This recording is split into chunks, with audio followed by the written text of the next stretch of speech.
الصلاة والسلام على أشرف الأنبياء والمرسلين حبيب إله العالم أبي القاسم المصطفى محمد. اللهم صل على محمد صلى الله عليه وعلى أهل بيته الطيبين الطاهرين لا سيما بقية الله في الأرضين واللعن الدائم على أعدائهم أجمعين من الآن إلى لقاء يوم الدين. اللهم نور قلوبنا بالقرآن ووفقنا للعمل به. لا حول ولا قوة إلا بالله العلي العظيم. ابتداءً عرض سلام و خیر مقدم دارم محضر یکایک معاونین پژوهش مدارس منتخب و گله‌مندم از اون دسته از مدارسی که علی‌رغم تأکیدی که شده است معاونین پژوهششون حضور پیدا نکردن. حتما این گله ما به این مدارس منتقل بشه که اگر بنای ما بر رشد و ترقیه، پایه های رشد و ترقی اهمیت به برنامه هاست. یعنی اگر بنای ما بر اهتمام نباشه ولی بهترین برنامه هم داشته باشیم موجب رشد و ترقی ما نخواهد شد. داشتن برنامه یک امر است، اجرا و اهمیت دادن به برنامه چیز دیگره، یعنی باید باشه. لذا ما همینجا گله دوستانه من رو به اون دسته از مدارسی که معاونین پژوهششون تشریف نیاوردن رو منتقل میکنیم. خب این اولین نشست است نسبت به 14 مدرسه منتخب ما. اولین نشست رو دوستانمون در معاونت پژوهش برگزار میکنن که من همینجا از جناب آقای فیاض و جناب آقای زیشان هم تقدیر و تشکر میکنم از باب السابقون اولئک المقربون. قدم اول رو در این نشست دوستانمون در معاونت پژوهش برداشتن. خب این کارگاه پژوهشی رو که انشاءالله بعد از صحبت بنده شما برگزار خواهید کرد و از مطالبی که دوستان میگن حتما استفاده میکنید. من صحبتم در چند محوره، انشاءالله این رو یادداشت میفرمایید. خدمتتون عرض کنم که و اینها انشاءالله منتقلم بشه و طلبه ها هم استفاده بکنن. نکته اولی که میخوام عرض بکنم تعریف پژوهشه. بله، تعریف پژوهش. انسان تا نسبت به امری که میخواد اقدام بکند آگاهی نداشته باشد موفق نمیشود. پژوهش رو اینجور معنا کردن عبارت است از فعالیت منسجم و دقیق پیرامون یک موضوع برای رسیدن و کشف یک حقیقت. برای رسیدن و کشف یک حقیقت و هدف از پژوهش هم گسترش دانش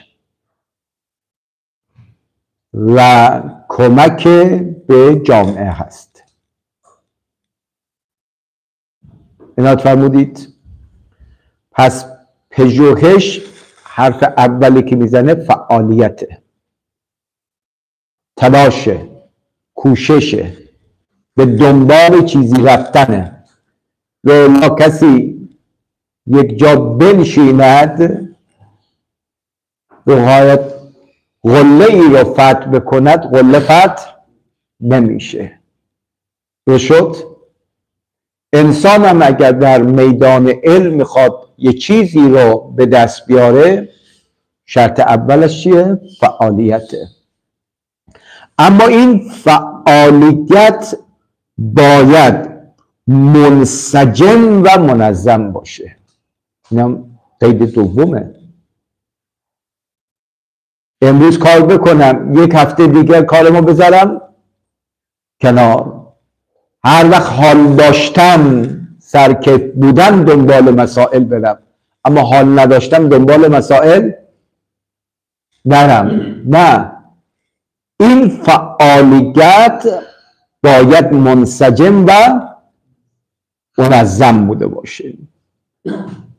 برای چی؟ برای چه فعالیت منسجم میکنید؟ برای کشف یک حقیقت. چون آدم محقق دنبال یک گم شده میگرده، میخواد با این پژوهش و با این فعالیت اون گم شده و مجهول رو پیدا بکنه یا اون مجهول رو تبدیل به معلوم بکنه. درست شد؟ هدفش هم چیه؟ نکته چهارم، هدفش هم گسترش دانشه. ببینید شما از قدیم تو ادبیات گفتن موضوع علم صرف کلمه هست، علم نحو موضوعش کلامه. کلمه بر سه قسم، اسم و فعل و حرف. این همه کتب ادبی پیرامون ادبیات نوشته شد. چرا؟ چون هرچه زمان میگذرد عمق بخشی به دانشخوان بیشتر میشه برای گسترش دانش. درست شد؟ اصلا شما میبینید که در باطه یه موضوعی فلان شخص تو کتاب آورده، اما یکی دیگر اومد مفصلتر و عمیق‌تر نوشته، میگه فلانی در این موضوع بهتر کار کرده از دیگری. درست شد؟ این تعریف پژوهش. نکته‌ای میخوام عرض بکنم این است که چه چیز به کار محقق ارزش میدهد. میخوام ببینیم تحقیق و پژوهش ما ارزش دارد یا ارزش نداره. ارزشمندی یک کار تحقیق به پژوهش به دو چیزه، خیلی مهمه. ارزشمندی یک کار تحقیقی و پژوهشی به دو چیزه. یک، انتخاب موضوع.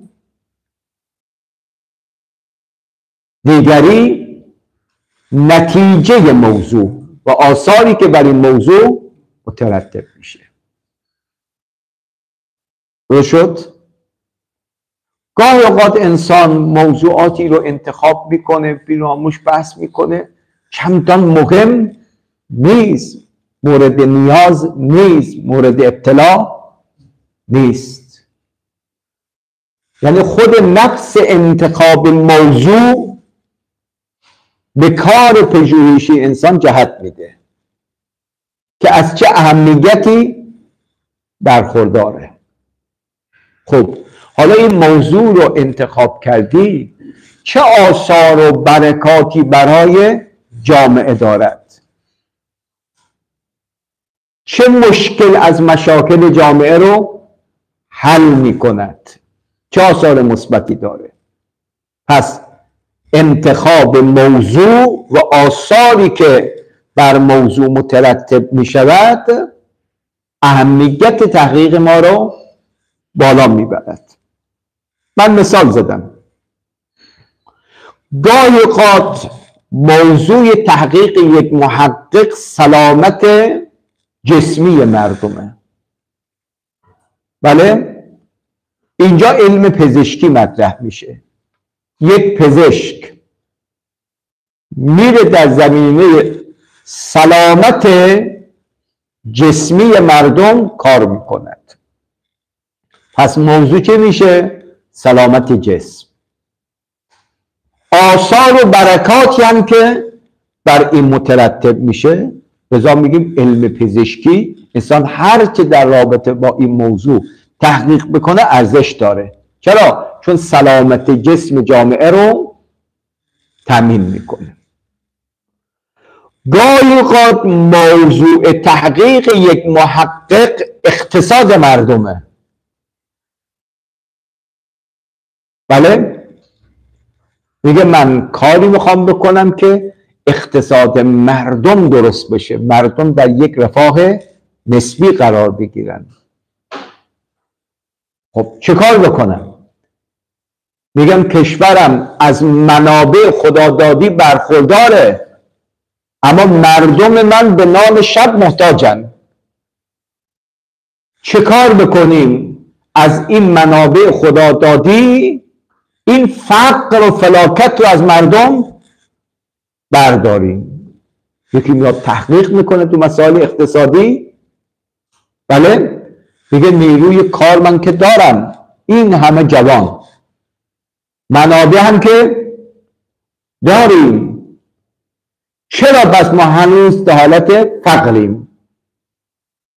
یه دلسوز این جامعه میاد تو مسائل اقتصادی پژوهش میکنه برای اینکه چرخ اقتصاد کشورش رو بچرخونه.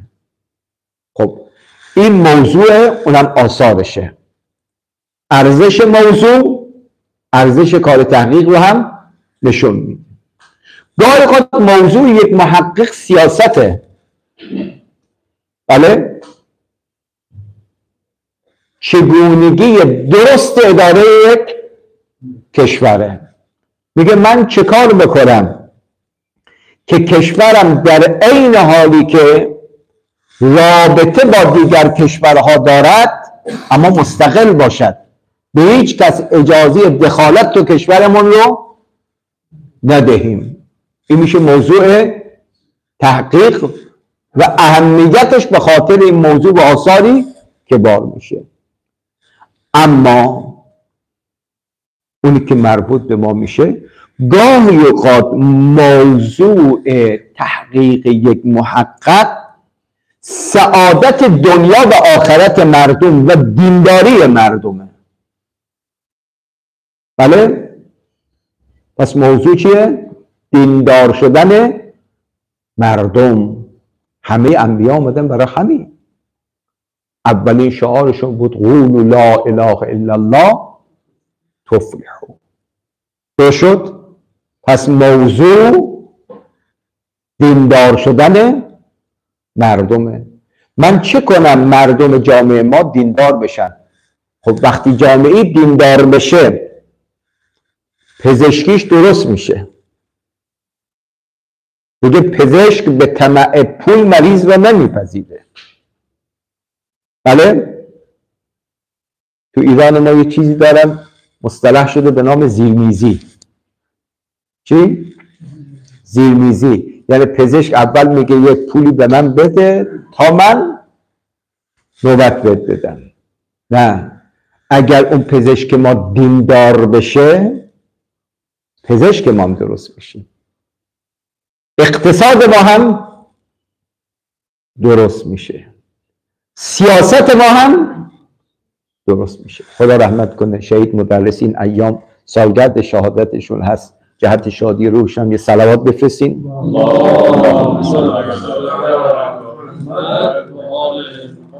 این شعارش موندگار شد، فرمود سیاست ما عین دیانت ما و دیانت ما عین سیاست ماست.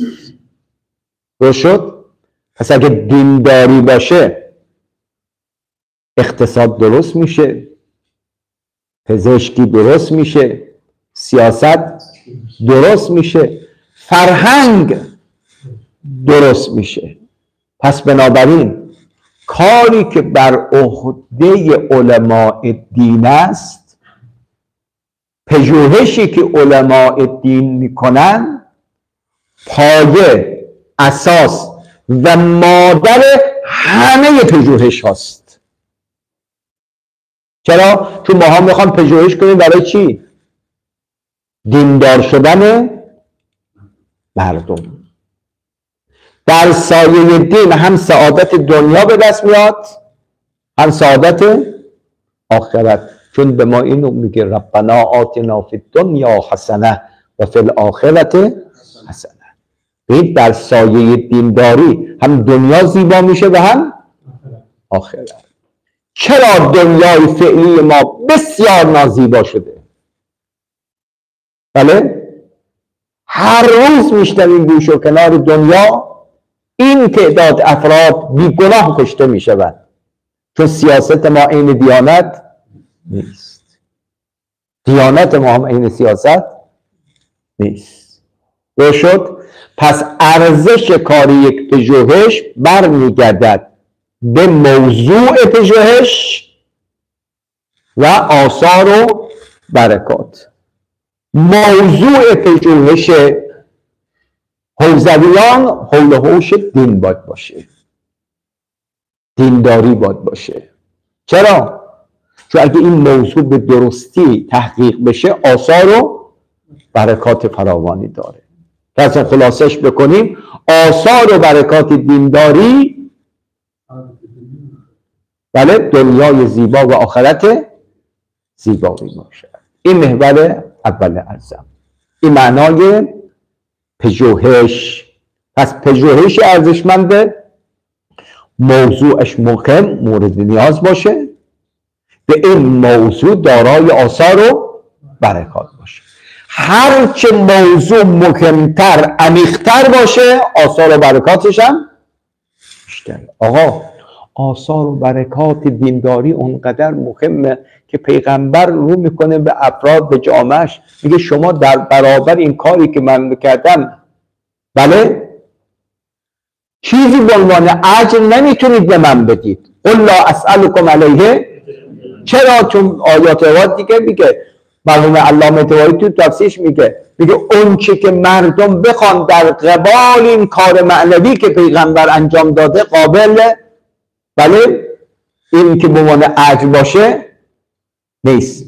بعد میگه در آیات ان اجر الا علی الله، اجر من فقط خدا میتونه بده، چون ارزش کار من خیلی بالاتره. مثل تو روایت داریم که اگر کسی بتونه در سایه دینداری یک نفر رو هدایت بکنه، از آنچه را که خورشید بر اون میتابه ارزشش بیشتره. پس ارزش کار ما رو بدونیم. بله، موضوع پژوهش در محور حوزه ها چی باید باشه؟ دین. تمام حرفای ما باید تو این باشه. من نمیگم طلبه پژوهش های دیگر نکنه، نه، اونا فرعه. اونی که اصل برای ما هست پژوهش ما باید حول و حوش دین باشه. اثرش میشه دینداری مردم. مردم وقتی دیندار بشن، از کردم اقتصاد درست میشه، سیاست درست میشه، فرهنگم درست میشه، همه چی درست میشه. این نکته اول. نکته دوم در رابطه با جایگاه پژوهش در قرآن و روایات ماست.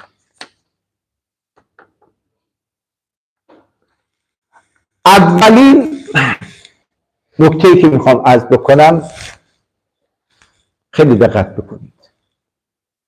اسلام اصول عقایدش بر پژوهش بنا شده است. بله، اصول عقاید اسلام بر چیه؟ پژوهش، تحقیقه. لذا همه فقهای ما میفهمند تقلید در اصول دین جایز نیست.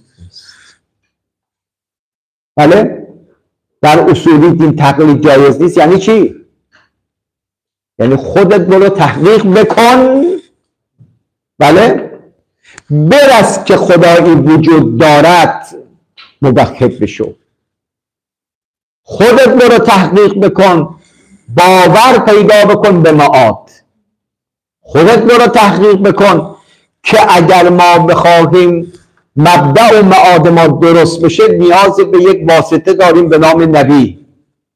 خودت برو تحقیق کن که بعد از نبی باید یکی باشد راه نبی رو ادامه بشه، میشه امامت. نمیدونم دکتر رسوندم یا؟ پس خود اصول دین بفرمایید. یعنی تحقیق. پذیرش اصول دین مبتنی بر تحقیقه. نمیدونم حالا تا الان دقت شده یا نه، همین که در اصول دین تقلید جایز نیست، یعنی برو دنبال تحقیق. خب این اسلامی که میفرماد که پذیرش عقیدت باید بر اساس پژوهش و تحقیق باشد، معلومه که در فروع دین هم باید اهل چی باشیم؟ تحقیق ما باشیم. پس اساس اسلام بر چیه؟ تحقیقه. چرا اساس اسلام بر تحقیقه؟ چون میگه در اصول دین تقلید جایز نیست. این معناش همون تحقیقه، همون پژوهش.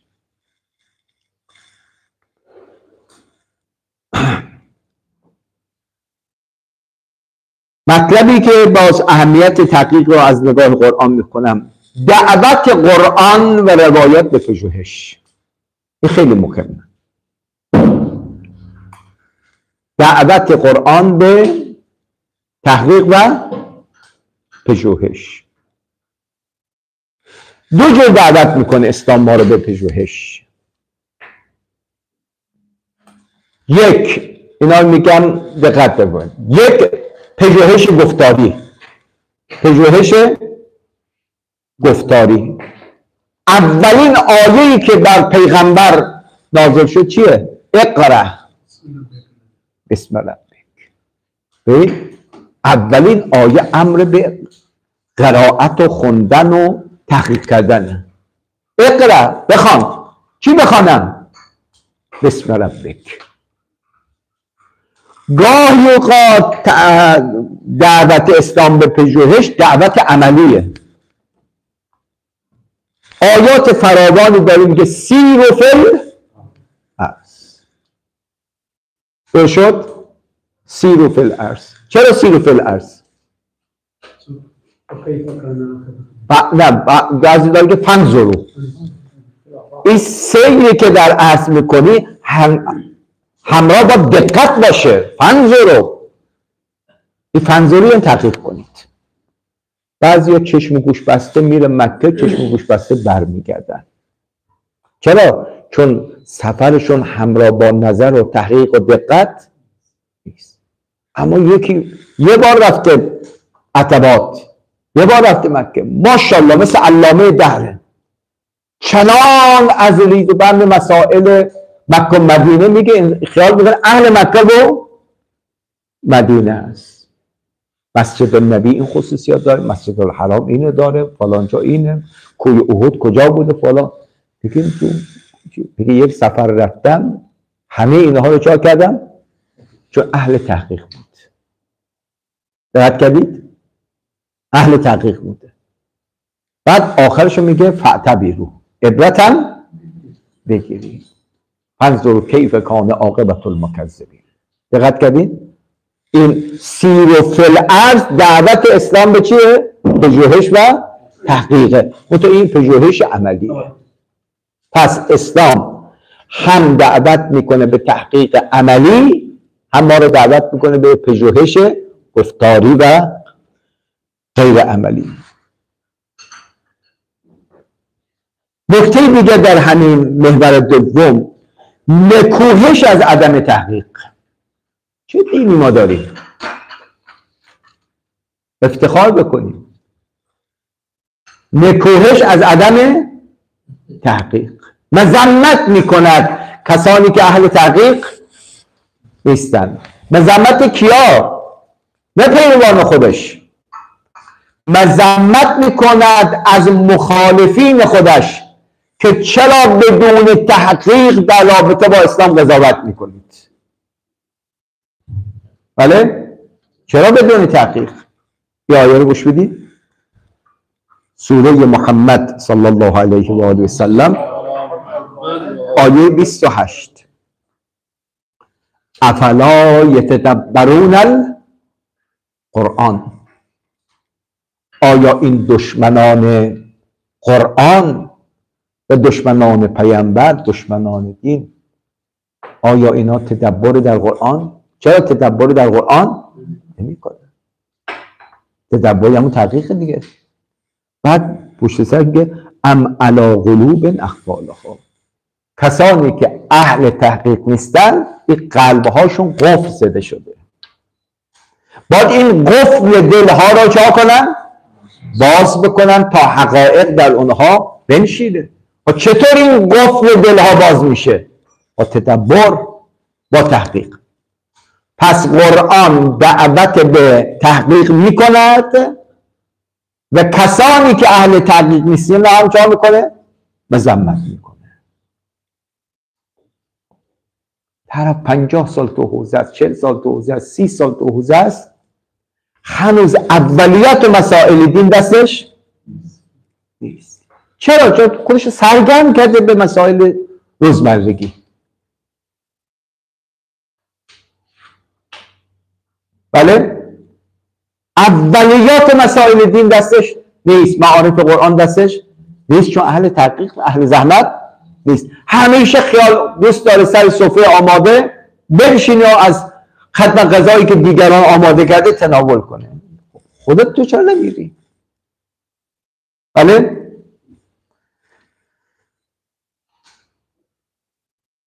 آیه دیگر سوره بقره 23. ببین دینی که قیم و ارزشمند باشه هیچ ترسی از خودش نداره، به مخالفین اعلام میکنه، میگه شما که میگید این قرآن نزد خدا نیست، پیغمبر خودش اینو بافته آورده، اینجور بیان میفرماید که بله ان کنتم فی ریب مما نزلنا علی عبدنا فأتوا بسورة من مثله. خب برید شما مثل قرآن بیارید. یک جا میگه مثل قرآن بیارید، یک جا میگه 10 تا سوره مثل قرآن بیارید، یک جا میگه نه 10 تا هم نه، یه سوره مثل قرآن بیارید. خب یعنی چی؟ یعنی برید دنبال کار، تحقیق بکنید، ببینید آیا قرآن واقعا عند الله هست یا عند الله نیست. پس نکته که عرض کردم در محور دوم، قرآن ما را دعوت به تحقیق میکنه، تحقیق عملی و گفتاری. کسانی که اهل تحقیق نباشه رو قرآن مذمت میکنه، افلا یتدبرون القرآن بوده باشه. اما در روایات الا ماشاءالله من چند تا روایت رو خدمت شما عرض میکنم. 2 تا بیت شعر، اگر شنیدید که شنیدید، اگر نشنیدید حتما یادداشت بکنید، از مولا الموحدین امیر المؤمنین سلام الله منصوب حضرت به قدر الکد تکسب المعالی، به قدر الکد تکسب المعالی فمن طلب العلا سهر اللیالی. به قدر الکد، به اندازه زحمتی که میکشی رشد میکنی. بله؟ به قدر الکد تکسب المعالی. یکی میاد زحمت میکشه تا مقطع کارشناسی میخونه، یکی میگه نه زحمت میکشم میخوام ارشد بگیرم، یکی میگه نه من میخوام دکترا رو هم بگیرم، یکی میگه نه من میخوام فوق دکترا بگیرم. به قدر الکد تکسب المعالی. خب میگه فمن طلب العلا، کسی که طلب میکند اون مراتب بلند را، سحر اللیالی، شبها رو هم زنده نگه میداره، بیداری شب رو میکشه، نابرده رنگ گنج میسر نمیشود. خب این بیت دو بیت آخری هم فمن طلب العلوم بغیر کدن کمن طلب المحال من المحالی. اما کسی که دنبال پیشرفت هست ولی میخواد بدون زحمت باشه، بدون تحقیق بوده باشه، مثل این که کسی محال رو از محال طلب کنه، این واقع نخواهد شد. خب اینا همه ما را دارن تشویق میکنن به امر تحقیق. پیامبر اکرم صلوات الله و سلامه علیه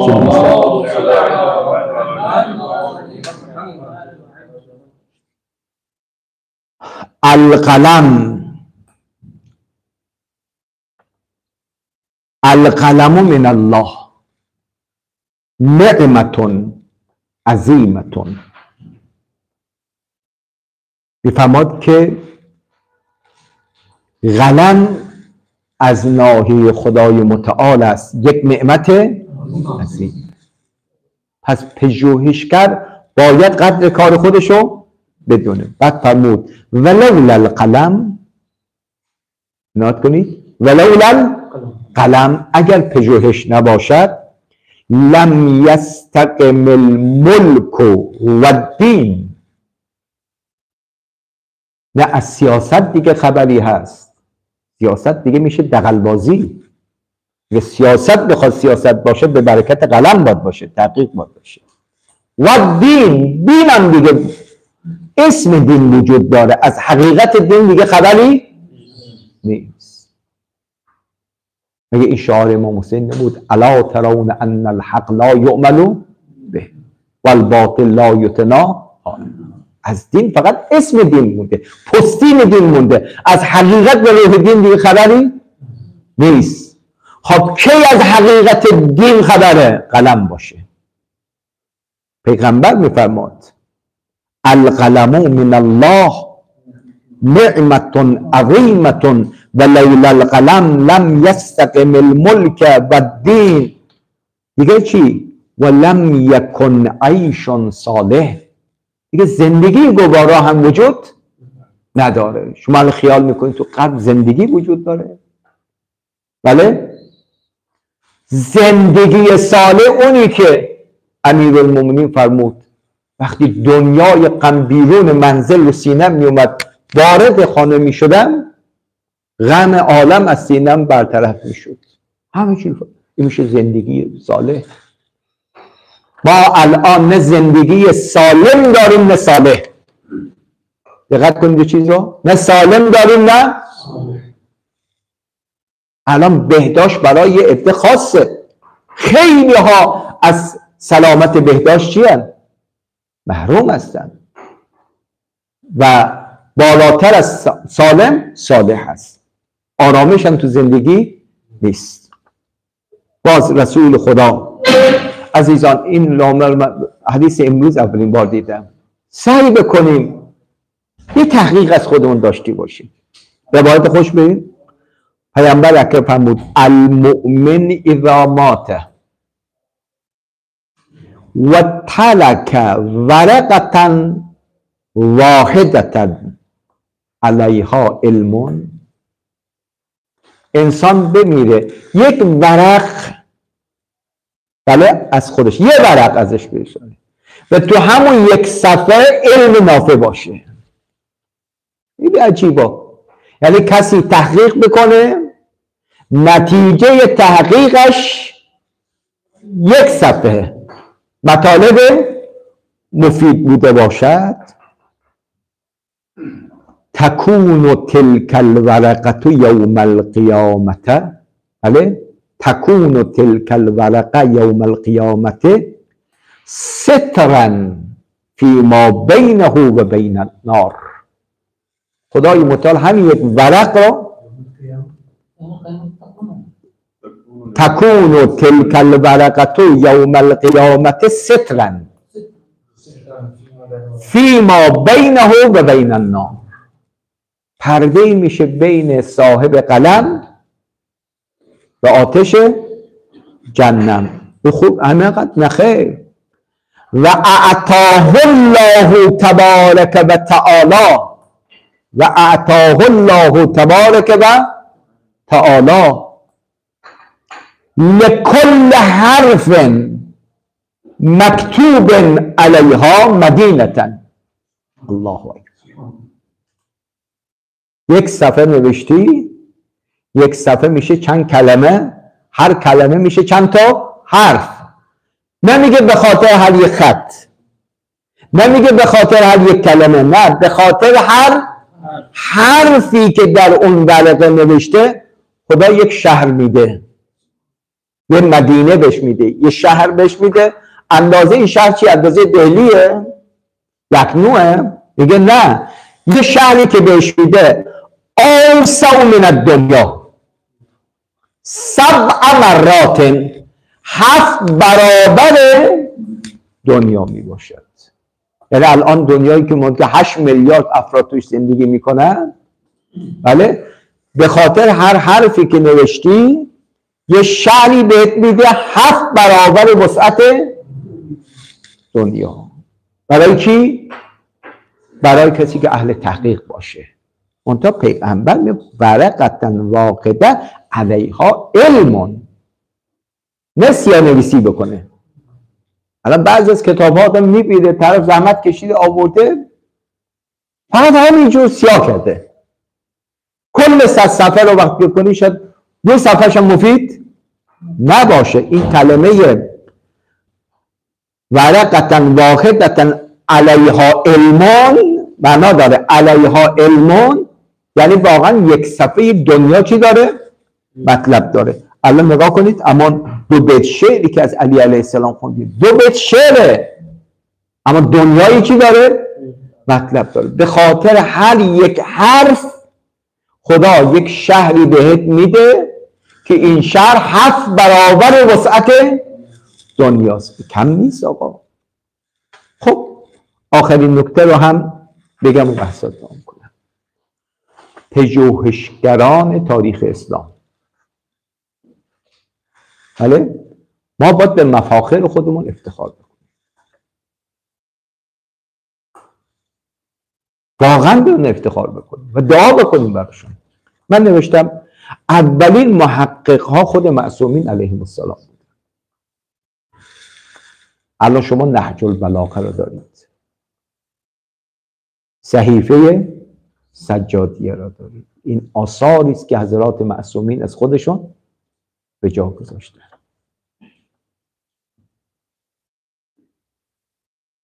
در کشور هندوستان میر حامد حسین هندی صاحب ابقات من امروز داشتم به برکت این جلسه مطالعه میکرد در حالاتشون، دیگه اونقدر نوشت دست راستش دیگه از کار افتاد. میفهمین یعنی چی؟ اونقدر نوشت که دست راستش دیگه توان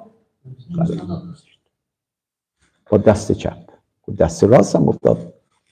اینا اقتدا کردن به اربابشون، آقا ابوالفضل عباس، والله انقطعتم یمینی انی احامی.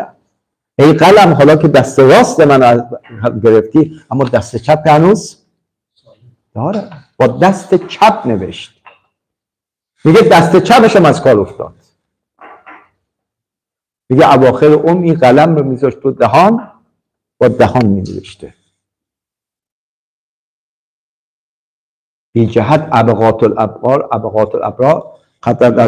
انوار نشد، نور شده. اگر چون صاحب این قلم زحمت کشید، با عشق نوشت.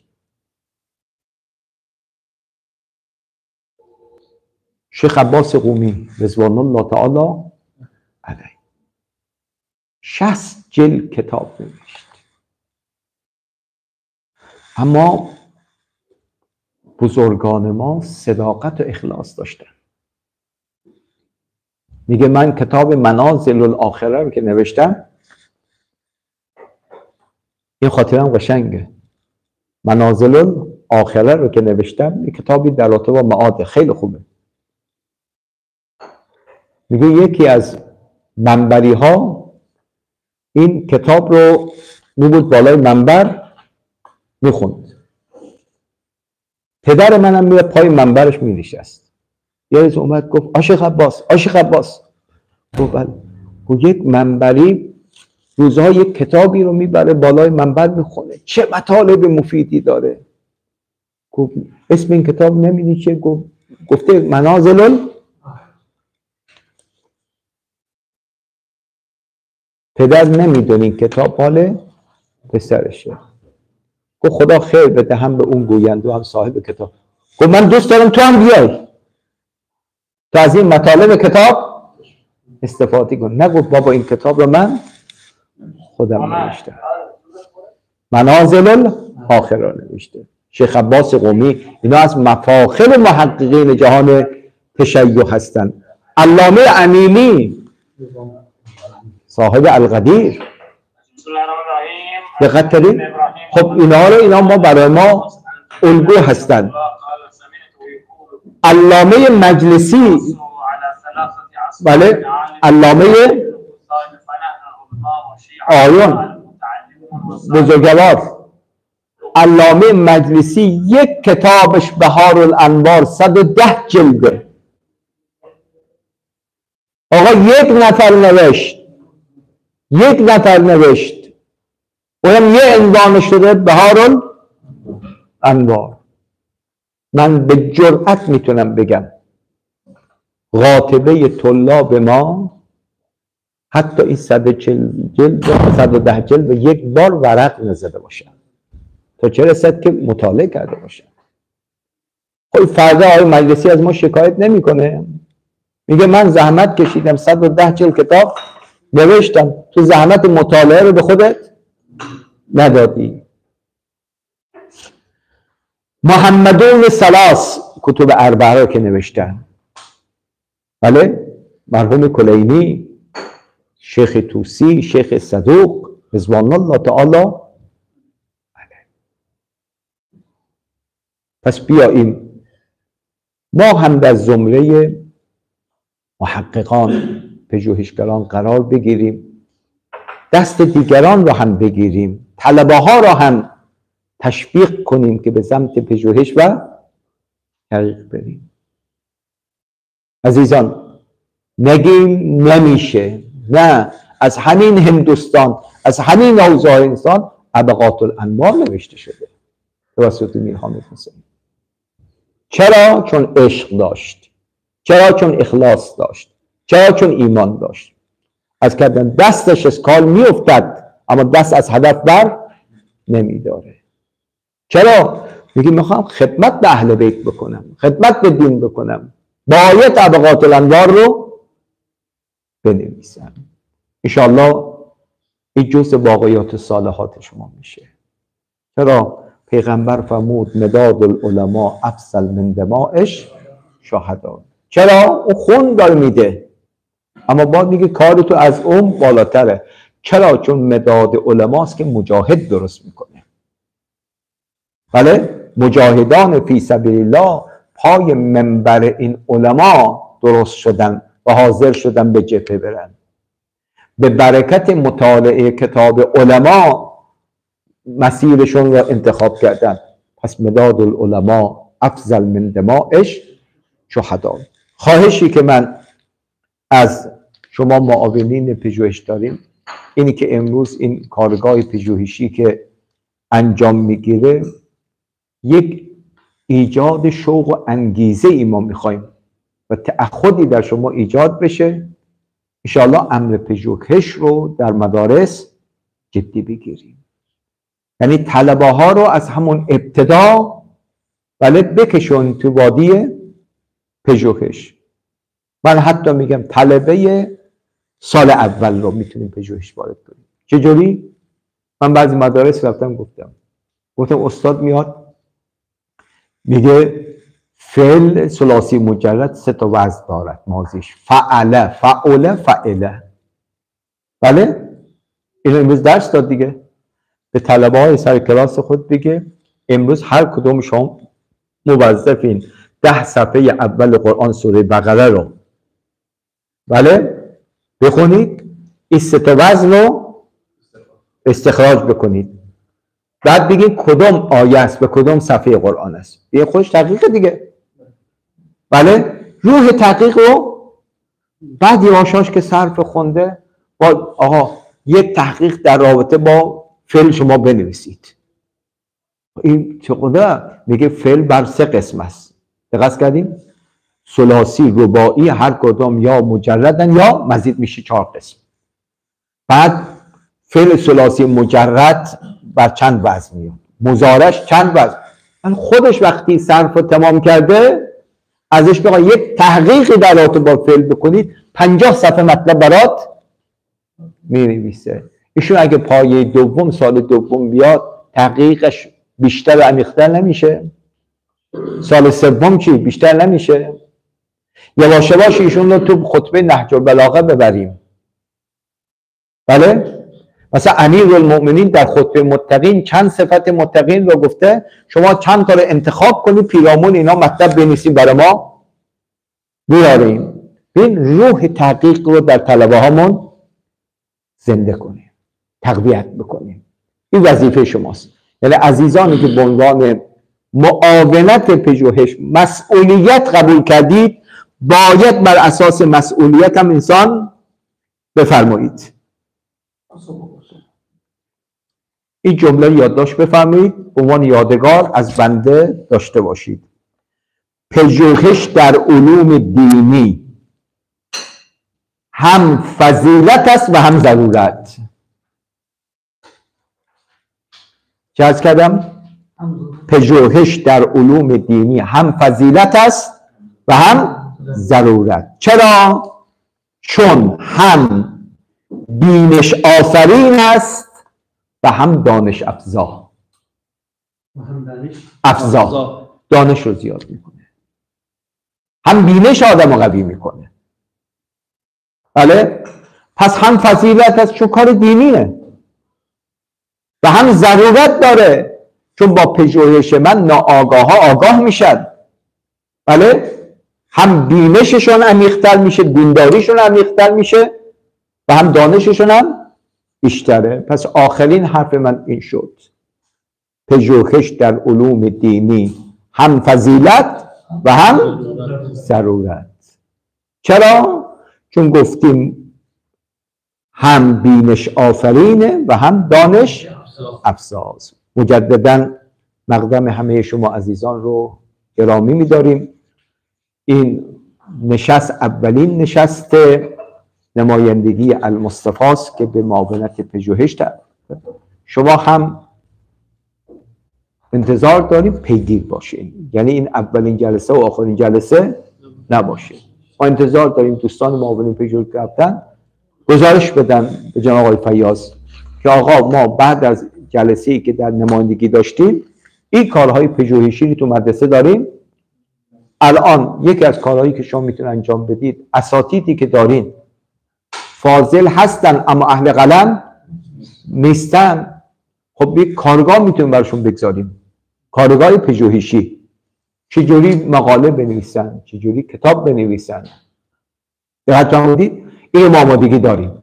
یعنی شما قدم اول رو از اساتید شروع بکنید، براشون کارگاه چی بذارید؟ پژوهش بذارید. بعد برای طلبه ها هم گفتم از همون سال اول میتونیم براشون پژوهش بگذاریم. منتها پژوهش هر رتبه‌ای به اندازه توان خود اونها باشه. انشاءالله ما امیدواریم که در آینده نزدیک شاهد این باشیم از خود شما عزیزان معاونت‌های پژوهش آثار قلمی رو ما ببینیم. دقت کردید؟ حالا امروز یه جلسه داریم بعد نماز، انشاءالله یک همایش بین المللی رو میخوام پیشنهاد بدیم به ستاد المصطفی. دقت کردین؟ حالا موضوعش انشاءالله اگه مسبب بشه به همه حوزه ها هم میدیم. خب یکی از کارهایی که میخوام انجام بدیم اونجا پیشنشست‌های علمیه یا دادن مقاله است. شما عزیزان میتونید تو همین کنفرانس بین المللی شرکت بکنید، هم تو پیشنشست علمیش هم در نوشتن مقاله. چه اشکال داره ما از حوزه های تشیع و هندوستان تو همین کنفرانس 50 تا مقاله علمی رو دریافت کرده باشیم.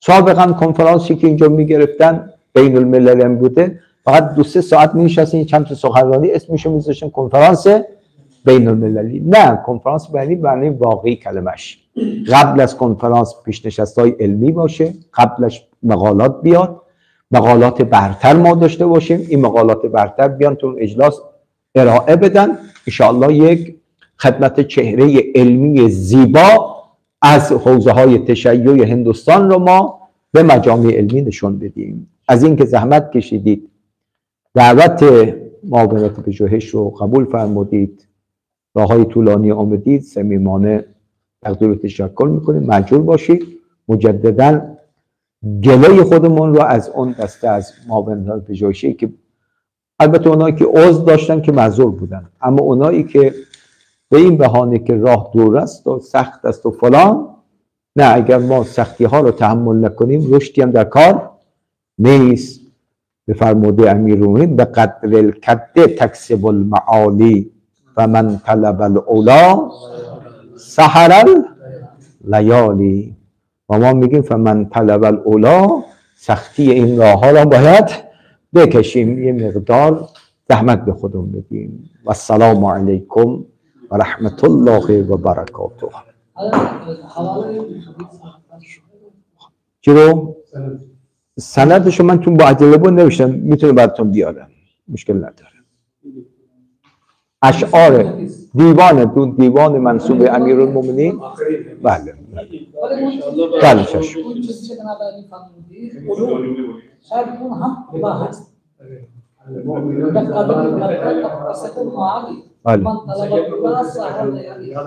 من طلب الآراء بغير قد أضاء العمر في طلب المحال. نه، فمن طلب العلوم بغیر کدی که من طلب المحال من المحال. اون بیت آخر بود. خب